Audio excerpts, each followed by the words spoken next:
Hey guys, আসসালামু আলাইকুম। আজকে সকাল সকাল ঘুম থেকে উঠে আমি একদম রেডি, কারণ আজকে আমি যাইমু বড় বোনের বাড়িতে। আর এদিকে মা কত রকমের লাড্ডু বানাইছেন। তো আমি যাইমু ট্রেনে, সেই জন্য তাড়াহুড়ো করে ঘর থেকে বেরিয়ে গেলাম। গাড়িতে উঠে স্টেশনের উদ্দেশ্যে রওনা হয়ে গেলাম। আর অবশ্যই স্টেশন এসে পৌঁছে গেলাম। আর এখানে ওয়েট করতে করতে ফাইনালি ট্রেন আইলো। তো ট্রেনে বসে অনেক চেষ্টা করলাম সাইডে বসতে, কিন্তু পারিনি। কি আর করার, মিডল থেকে বসে ভিডিওটা করলাম।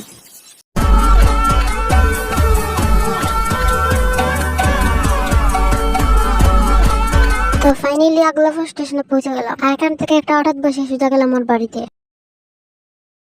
এখানে গিয়ে আমি তেমন কোনো ভিডিও করি না, শেষমেশ খাওয়া দাওয়া শেষ করে সোজা চলে এলাম স্টেশন। আর সাথে আমার বোন এবং বোনের ছেলেকেও নিয়ে আসলাম। আর এইদিকে এই বান্দরটার অবস্থা দেখো। তো আমরা আবার বাড়ির উদ্দেশ্যে রওনা হয়ে গেলাম।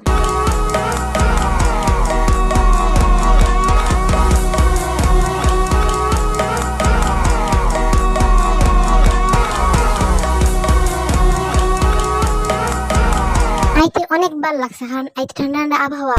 ও ফাইনালি টাইমকে বাই বাই জানিয়ে চলে এলাম। তো দেখা হবে নেক্সট